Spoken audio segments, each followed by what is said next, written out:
if you can be different, be different. Even if it's in the way that you answer the phone or start an email, like just be different than everyone out there, because it's an opportunity for you to be noticed. We're talking to Marnus van Heerden today from Pineapple Insurance. You've seen their branding all over South Africa. People won't have time for you if you are playful on your advertising, but you don't do the basics right. They came up with a brilliant InsurTech piece and they've grown the business. There's always a jester in the court, because the fact that the jester's in the court means that the king is willing to make fun of himself. Sure. We don't take ourselves seriously, but we take what we do seriously. A lot of insight from him, both on entrepreneurship, but also about culture and the insurance industry in general. Take on the maximum amount of responsibility that you can willingly bear, because that's how you get to have an adventure.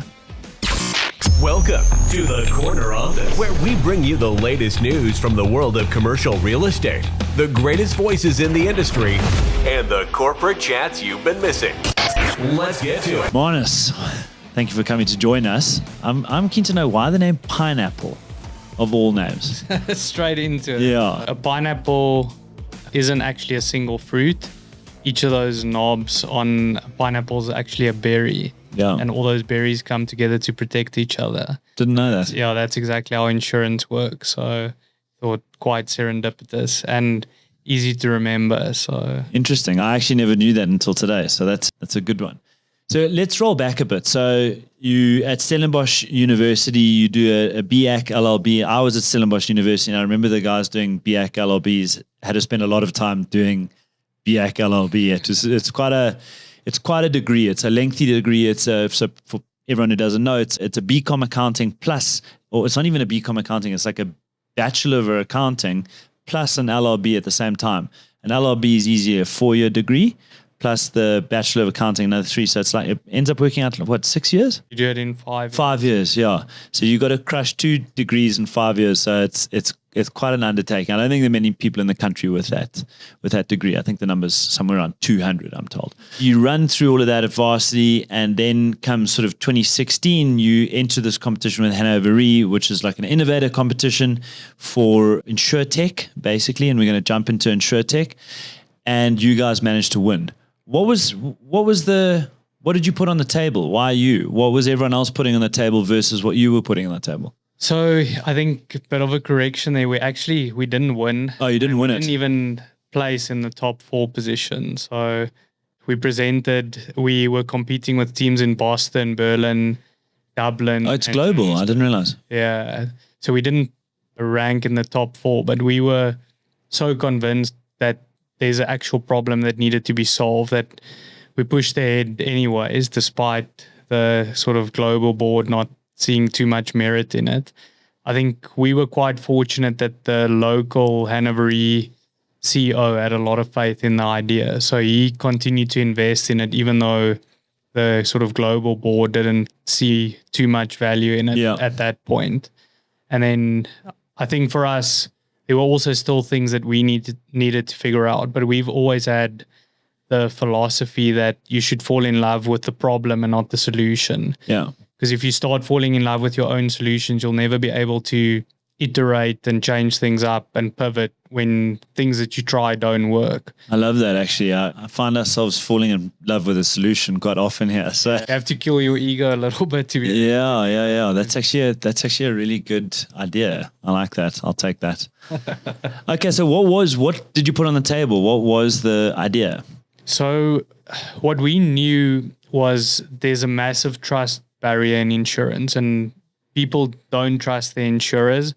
There's multiple reasons for that. I think one of the fundamental things that we found is people don't understand how it works. So they see it as almost the savings account where I'm paying over a period of time, and at a certain point, if I haven't claimed, I almost start to feel this sense of entitlement. Like, why am I paying for this when I'm not getting anything in return? And that's why it feels more and more like a grudge purchase over time. But what people don't realize is that premium that you're paying over that period of time is actually helping other people in that period. So we wanted to bring a lot more of that picture to insurance to show you that, okay, actually it's a community of people that come together to protect each other. And more often than not, it's actually the community's premium that pays for your claim and not the insurer's capital that pays for your claim. Got you. The insurer is there to administrate this almost fund, and they're there to step in if you've got like big hailstorms or earthquakes or fires or floods. But more often than not, the community should be able to settle each other's claims. And I think that's the part of the picture that people don't understand. And I think once they start to understand that, the resentment, I don't think it completely goes away, because if you one of the community members that performs well, you might start to still not be too happy with it, but at least you understand that you're not being taken advantage of.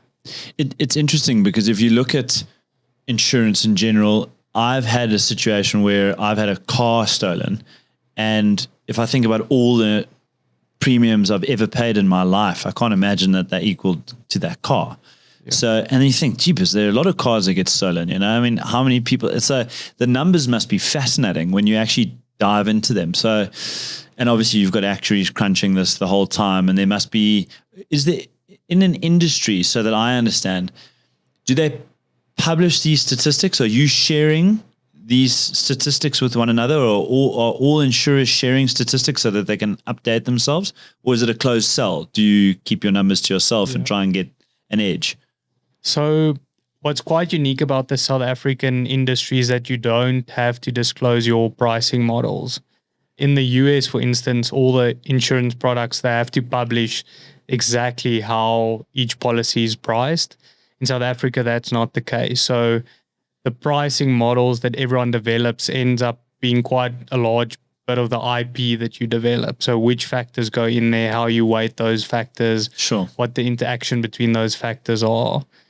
There is some collaboration between insurers when it comes to things like fraud. So you obviously, it's in everyone's interest to weed out people who repetitively will defraud insurers. So that's where the collaboration comes in. But there's actually quite a competitive environment when it comes to how we price and what factors get taken into account. Yeah. You've positioned this obviously as InsurTech. Tell me about the tech. What is making it easier for the consumer to get into your product versus the other? I mean, there's always the broker. You phone the broker, I want to do this, and your term sheet comes back, and there are a couple of things wrong there, and you update it. You're like, actually, no, I don't have burglar bars everywhere. And so it's a bit of you try and get it 99% right, and you hope you don't miss anything. How is your tech differentiating you in the market? So I think the challenge that a lot of the incumbent insurers face is that they're locked into legacy systems. And the biggest challenge with those systems is they can't easily communicate with other systems. And simply due to the time period where we were founded, we had the ability to build a lot of that technology on the most newest platforms, which means those platforms can easily communicate with other platforms. Yeah. So when a new piece of technology becomes available, it's a lot easier for us to integrate that piece of technology. So think of LLM. So let's say LLMs get to a point where they can settle a full claim from start to finish. For us, it's as easy as doing a quick API integration and it's done. For traditional insurer where your systems can't speak to other systems that easily, it's a whole process to extract that data, import it into a separate system. Sure. So, yeah, the possibilities are endless. I obviously don't want to disclose all of what we do, but once you get that data and you start combining it with things like machine learning, clever data analysis, the right tools, then you can very easily service a customer in the way that they want to be serviced. So what we realized, it took a lot of sort of learnings and pain to figure this out, but initially a lot of our passion was centered around sort of the pure insurance product and how do we make that better. But what we realized is it's already such a technical field. Now you want to innovate on top of that when people are already at the limits of sort of understanding it. And they also don't want to spend too much time trying to understand it. So innovation on pure product can often add complexity that the customer doesn't want. Sure. So a lot of our innovation will actually be focused on the experience side. So how do we make it easier for you to buy a policy? How do we make it easier for you to ask questions, submit your pre-inspection, submit your claim, do all the things that you need to do to upkeep your policy in the simplest possible way? And whether you want to do that on the app, on the website, on WhatsApp, over a phone call, we'll meet you wherever you want to be, and you can start here, continue here, end there. It'll be a seamless process across the board. Explain the insurance industry to me simply, because you've got insurers, reinsurers, as I was listening to you talk to me now, you were saying, customers that actually don't want to understand, and they don't. I mean, I kind of sit there and I'm like, I want the best number and the best cover at the same time. So for this amount of cover, what's the best number? Or for slightly more, do I get a lot more in terms of my cover? And so I'm looking at that when I buy, but I don't really understand the mechanisms behind reinsurance and who's actually carrying the liability in the background. And I think recently there was a case with Aon where it wasn't quite, a term sheet went out, and there's something where the term sheet cannot be changed, and what the term sheet's sent as, you must quote on. And this was in the real estate industry, it was for a building in, I think, Accelerates Buildings, or I can't remember the details. Oh yes, it was rental cover during the COVID period, and specifically, expressly, they had put the term sheet out with that in, and everyone quoted on it. And at some point, somewhere amongst the different insurers pitching it, because someone will take 50% and 20% and 10%, and they all buy pieces of this. Someone had changed the term sheet to rule out the fact that there was this rental cover on this property. And this is 4 ways more, okay? And bang, suddenly COVID hits, and literally weeks later, not even a month, and they try and claim, and they say, no, sorry, we put it in this policy over here. But say, sorry, you've made us sign a policy, but the term sheet went out saying that was supposed to be in, and you as an insurer must quote on our term sheet, not on your policy here, so we don't have to read the verbiage. That's just one little nuance of an insurance industry. I want to understand how the whole industry works, but explain it to me like a grade 8, not like a BAC LLB. Cool. So I think probably the easiest way to think of it is all of us have risks in our daily lives, and with risk, there's always reward. So as an individual, you want to maintain as much of that risk as what you possibly can. But the risk that you don't want to keep, shift that to an insurer. And that's like your big loss event. So let's say you don't necessarily want, you can pallet like a 5,000 Rand bumper bashing, or maybe you can pallet losing your phone, but you can't stomach R1 million loss if your house burns down. So rather transfer that risk to someone else, and you'll pay them a small amount monthly for them to take on that risk. So the insurer then aggregates those risks that are sort of all the individuals' excess risks into one pool. Sure. And then they've got diversification, so they can absorb most of that. But what they do then is they also think, what are the instances that we don't have appetite for? So that's when you've got things like concentration risk. So let's say everyone shifted their car over to the insurers, but there's a hailstorm and now everyone's cars get damaged. The insurers might not have appetite for that. So they then take the portion that they don't want and they shift that off to the reinsurers. Gotcha. And those reinsurers then collect these risks from different countries. So they get the diversification benefit that if it hails here, it's unlikely that in the same year it will happen in Brazil or wherever. So it's all a game of diversification where possible. And then what's quite interesting is the reinsurers in turn shift some of that risk off to the capital markets as well. So they'll protect themselves against certain events. And when the treaties get too big, they won't take the whole treaty. They'll take like a portion of it. Like what I was saying with 4 ways more, the rental, they'll say, it's quoted as a 4 billion Rand asset. So the rental income would be, 400 million Rand a year, Yeah. So that's a number. So yeah, I think that's the simplest way to think about it is everyone transferring the risk that they don't want into pools with other people who have similar risks that they don't want, so that everyone can share in the diversification benefit. Gotcha. I think the COVID instance is a very interesting case study and sort of a black swan event where it's very, very difficult to calculate what the true financial impact of an event like that will be. So those are the things that I think insurers really struggle with, but they will then do modeling to what they call 1 in 200 year event to say, over a period of 200 years, what's the worst thing that could happen? And then you are supposed to survive in a scenario like that. So, now, I mean, it's a lot easier to say that when you start your business in 1901 and it happens in 1999. But you started your business in 2017 and it happened in 2020. You know, you got 4 years runway and you get COVID all of a sudden. I mean, how do you even deal with that?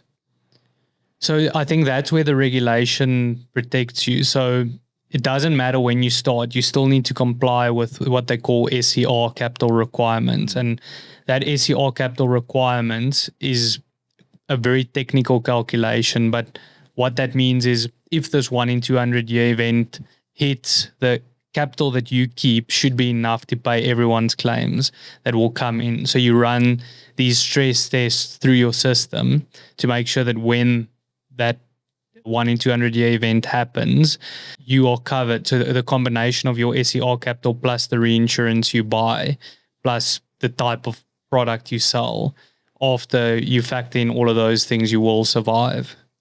Okay, so effectively you've got a slush fund at the bottom that can take care of anything, and then you can sort of work off the top. Yeah. Still a big numbers game. I want to talk more about you. Where do you come from? And, here you get to Stellenbosch just like the rest of us did. And, you decide to start this business and you kind of have been really successful in building a brand that I think everyone knows.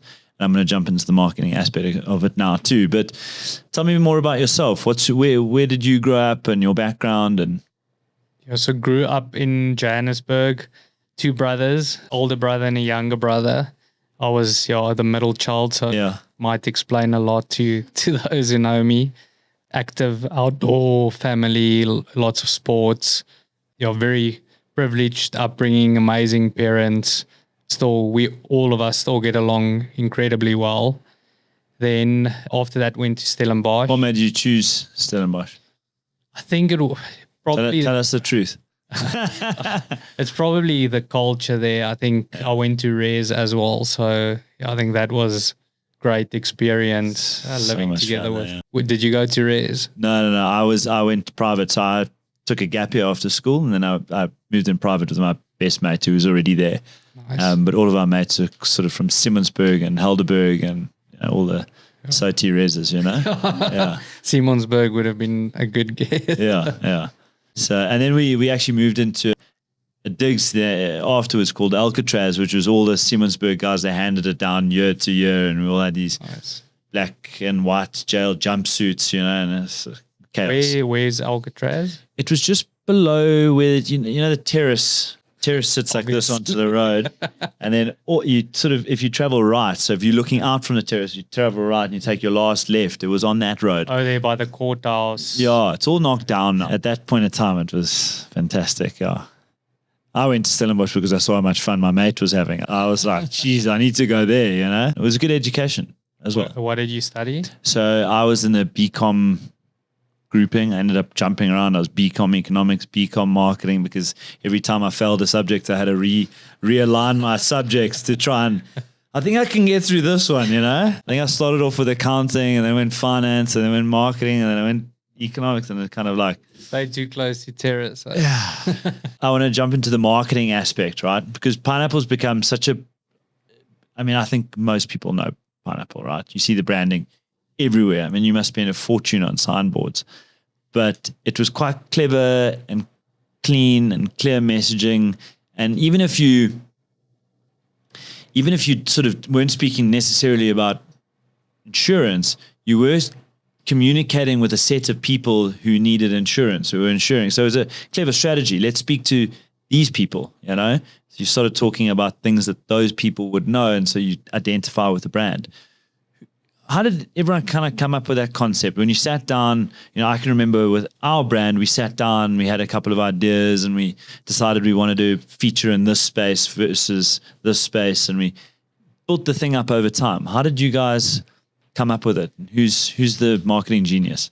Yeah, so I definitely can't take credit for that. I think we've got an amazing CMO, and then we also have some very amazing partners in Halo. I obviously can't take credit for any of it. I think we've always had quite a few philosophies that I think have served us well. One of them being, if you can be different, be different, because there's so many brands that do the same thing, that if you want to get your customers' attention, like even if it's in the way that you answer the phone or start an email, like just be different than everyone out there, because it's an opportunity for you to be noticed.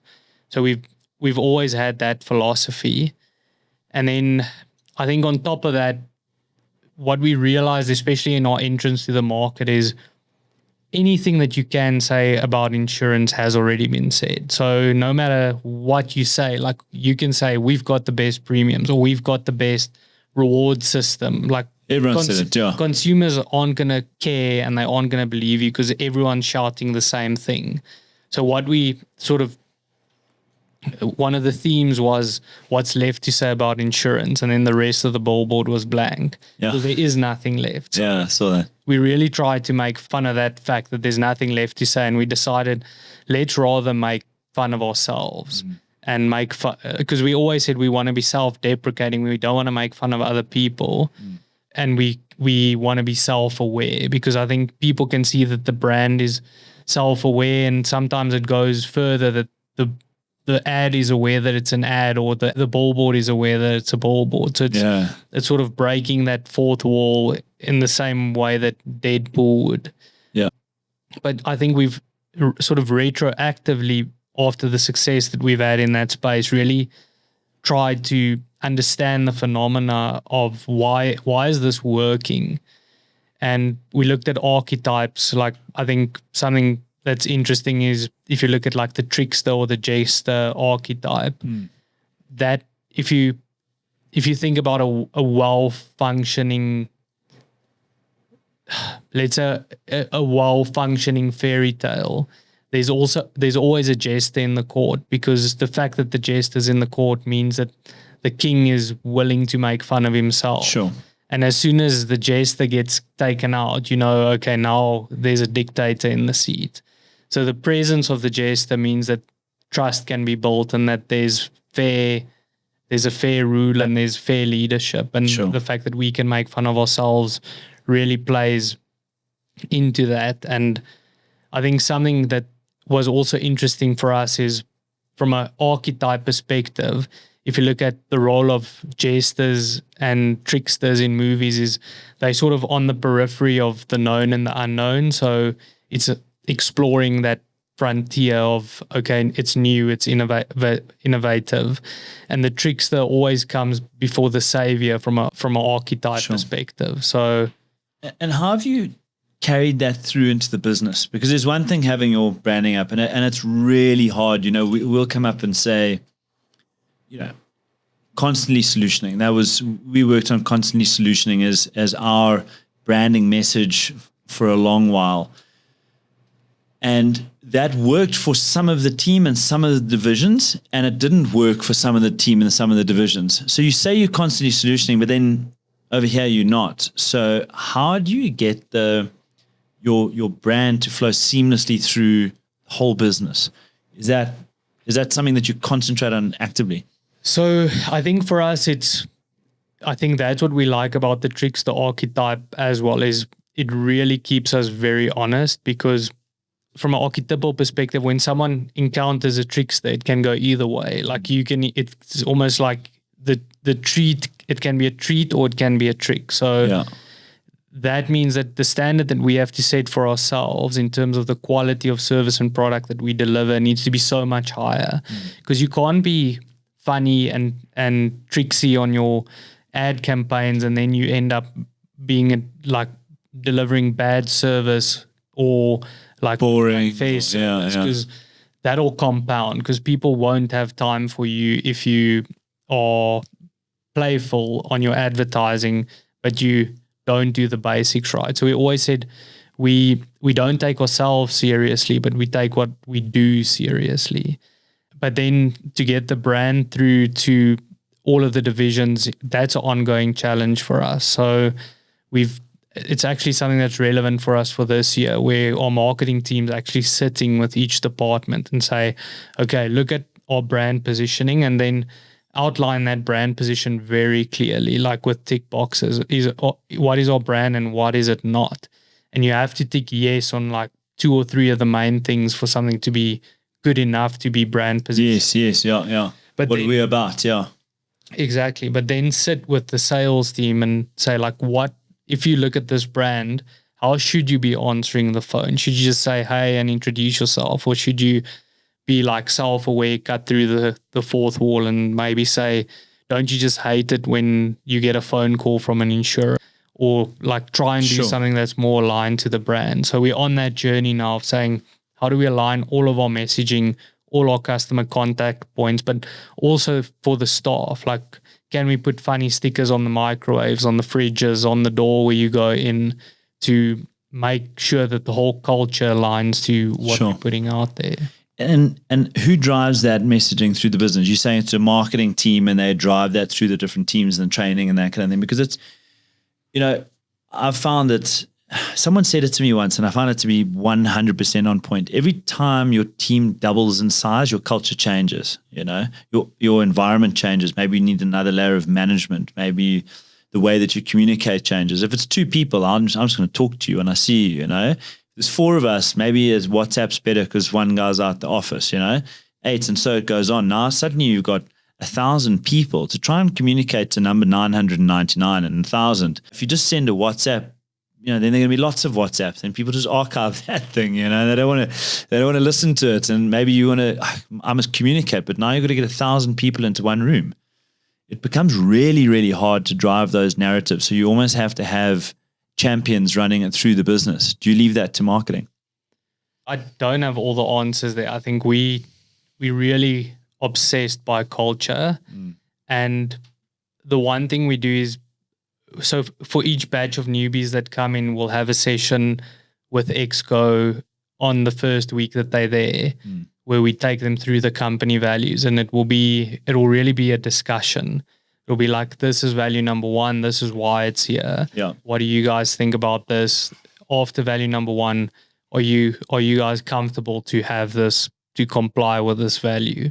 And then we'll go through that. And I think that served us quite well. And all of us really believe in those values. So it's not like where we just slapped like excellence and this and that on the, like, it's really, I think everyone really. Although ironically, that would be quite funny. But yeah, I think our top level management really believe in those values, and they really live those values as well. And I think people can see that. But it's always a challenge. Like, I think the one thing that we do have is we've got a very strong COO, and she's incredibly alert when it comes to deviations from culture, and she'll drop everything if there's a people issue. So I think it helps at a C level to have one person where no matter, the whole building can be on fire, if there's a people issue, like, she'll cancel everything and she'll sort out the people. Amazing, yeah. It's like a chief of staff, yeah. Yeah, and she's incredibly honest. Like, I think that's a fundamental part of our culture is we openly criticize each other, knowing that it's not coming from a place of ego. It's coming from a place of wanting to get to the best outcome. Yeah. And as long as you can keep that honesty within the business, then people can give each other true feedback. Yeah. What we've seen is it takes one person and that'll collapse the whole honest feedback. Yeah. You just need one person who wants to sort of always play the victim, and then honest feedback breaks down, because no one wants to give that person honest feedback or anyone else, because then everyone's all of a sudden the victim. But I think if you've got a lot of people who are mature, can take honest feedback, then that culture can really flourish. Grow, yeah. It reminds me of a book, No Rules Rules by Reed Hastings. And he comes up with this idea of radical candor, and candor follows a certain set of rules. You've got to be able to tell the person what it is, and then you've got to say how it affects you or the team, and you also have to have solutions. So you've got to come with, fundamentally there, what you've got to do is don't come with problems, come with ideas, Listen, I think you're doing this like this, but maybe he has an idea to do it better. And you have to say, thanks for taking the time to think about that, like, how could I work with that almost? You don't have to accept it, but you do have to think about it. And I think it's such a great idea. And it's actually quite a good book. There's just 3 principles in there, and that was one of them. And I think it's, hearing it from you at the same time and using it and how you implement it in the business in slightly different words, but it sounds like the same thing. And I find that when a team shares their struggles or whatever, or calls people out and things that they're doing, whether they're just not being part of the team or underperforming or half arriving or whatever it might be, they call them out, and that person's able to answer and they share with one another, really knits the team together tightly, because you now understand where that person's coming from, and you've seen them called out on this thing, and so you feel happy to say to them, just don't forget you're doing that thing, And I find it knits a team together fantastically, actually. Yeah.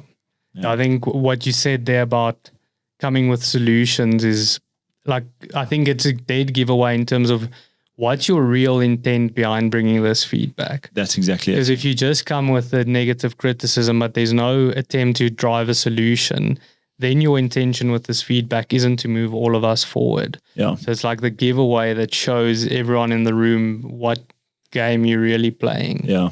Love it. I have a question. Sorry, Yeah. I can just ask. So obviously, Pineapple's one of the brands in. I also want to know about Cape Town, because Cape Town is. I don't think there's much presence in terms of the billboards, but in terms of using your employees as your content creators, that's been a massive strategy for you guys. How did you get everyone on board?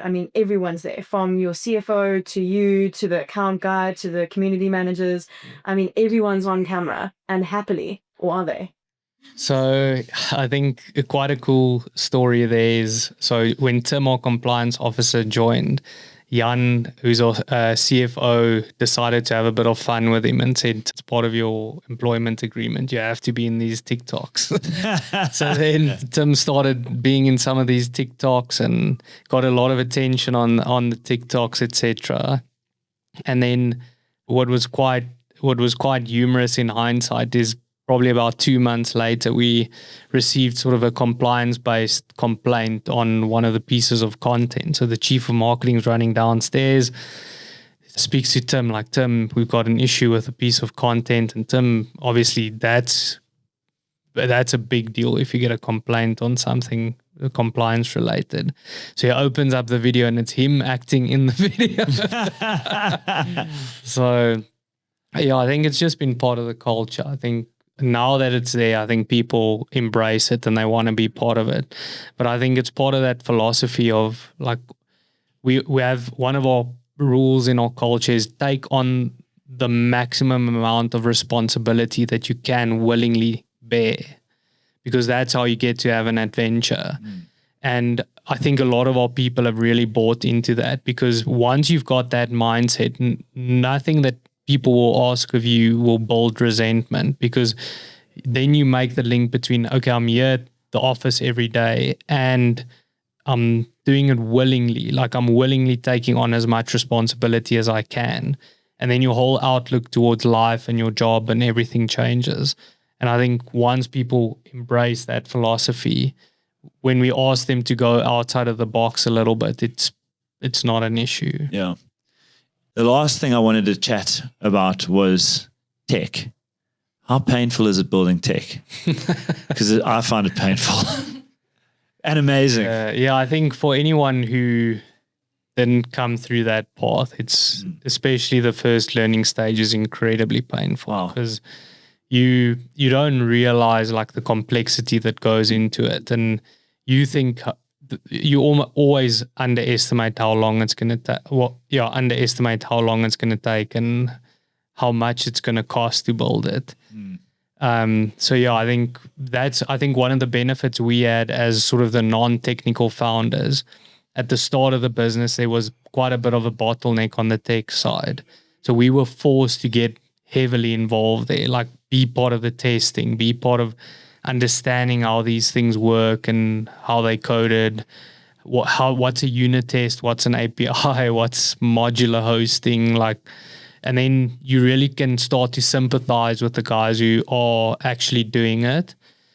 And I think the one thing that we found there is it really helps to have, like, I wouldn't say absolute trust, but an incredibly high level of trust in your technical team, because then at least you know when they come back to you and say, like, this thing ended up being a lot more complex, so we're running into blockers, then you can trust them and say, like, I trust you, like, just get it sorted as soon as possible. But if you work with any technical teams, because the barrier between tech and non-tech is so big, if you don't trust your tech team, you'll never make a success of it, because you'll just erode at each other's trust the whole time. I also find that as detailed as you can be about your vision, about what you want to see and how you think this thing's going to work, it will always be slightly different, you know? And it's the language that you have to find to communicate with one another to be so incredibly precise about what you're talking about exactly. It can come down to something as little as a switch being this way versus that way, just the positioning of something, you know, and who knows what's best in the end of the day. I mean, I suppose, you know, your users vote by the way that they use it, but I find the detail there in the language that you have to build with the technical guys who think in a certain way, you know, and they'll almost go down, depending, obviously some guys are better than others, but they can go down rabbit holes, you know, off in a different direction. It's like, oh, we don't want to go there. We just want to focus on this thing over here, you know. And over time, you sort of build up that ability to let me explain what I'm experiencing on the business side, and you need to understand it on the technical side, and you kind of come together. And it can be, when it works, it is just incredible stuff, you know. When it doesn't work, it's incredibly frustrating. But we have in the office, we always say, just another 2 weeks, to the tech guys. Like, just another 2 weeks, Yeah, 2 weeks. Anything we haven't covered that you want to chat about the business? I think it would be interesting to get a sense of what your guys' focus is on at the moment, like where you looking towards, where's the opportunity in the market. I know probably after COVID, the real estate market was interesting. Took a knock, yeah. From the traffic volumes we're seeing, it looks like people are going almost full time back to work now. Yeah. So it would be curious to know how things are developing. There are a couple of broad themes, I think, that are happening. So we don't really touch residential. We do to an extent, but largely focused on commercial. But the two sing in synchronicity in a certain sense. So where we saw all of this emigration towards Cape Town and the coastal regions, you saw the offices emptying out here. Now, distribution and manufacturing can't really, because you can't manufacture from home, or let's go and distribute from the coast because we feel like it. No, you must be at the most logical point to distribute. You must be at, you know, so close to the ports, correct harbors. So it's all calculated down to the cent. You know, transport and logistics is actually an incredibly complicated space, incredibly so. But so those industries stayed put and thrived. It was the businesses, it was the architects, it was the accountants, the real estate consultants, whoever it was, who were able to just move around the country. And so that you saw suddenly the offices fill up in Cape Town and the coastal regions, especially with call centers. There's just no space. And then you saw Sandton, for example, emptying out completely. So there was just a complete routing of the Sandton market as an example. And B grades. And then what people did from there is the people in C grade and B grade just upgraded, because it was this, their rental came to an end and they were paying 150 Rand a square meter, but now for 150 Rand a square meter, you can just upgrade yourself to an A grade office, which they did. They took the opportunity to. And then you saw the routing in the C's and the D grade, the periphery markets. Now what you're seeing with residential is it's become so expensive in Cape Town that people cannot actually afford to live, or they can just afford to live there, and they're not actually able to enjoy the lifestyle that they thought that they were moving there for. They're just constantly under the gun financially. So you've seen a return to Johannesburg and return to the other areas that they were working. And so too, you see the offices filling up here again. And and more space coming available in Cape Town. So there's a balancing effect in the office market. The work from home thing really isn't a thing. You see it in some banks and you see it in the tech space, because at tech, let's be honest, you could sit in, like my cousin, for example, he works in Germany, but he works for a company in America. And you can work wherever you want, So those guys typically have decided to stay at home, but everyone else has come back to work. A sales environment like we have to talk to one another because we need to know what's going on day to day. So we're all here. We were back immediately. In terms of, guys, you're allowed to go back to the office. We were there day one. There was no one who wanted to stay at home or anything. There was never a complaint. And so that's really what I see happening in the property market. Investment in the office sector is probably one of the best trades at the moment. I remember one of the big Cape Town investors said to me sort of at the end of COVID, he said, buy office real estate in Cape Town CBD. Just that would be the best investment you can do. And he was 100% right. You could have bought office space there for sub 10,000 Rand a square meter. Now it's easily double. Sure. So it was a great trade. And I think the similar thing is happening in the Johannesburg market now. And I think logistics and industrial is run quite hot for a long time and is staying good, but it's not as hot as it was. It's come off a little bit. It's still significant demand. We were signing industrial DC rentals at 62 Rand a square meter in 2019. They're over 100 Rand today for a new facility, 10-year lease. Thank you for coming to join us. It's been a really interesting chat about the insurance industry. I've definitely learned a bit, and I've taken down a couple of ideas here. Take on the maximum responsibility you can bear. I love that. Fall in love with the problem, not the solution. Also really good. And try and be different. I think those are all great messages to the market, and for any entrepreneurs starting a business. I think those are cool ideas. Thanks for sharing them.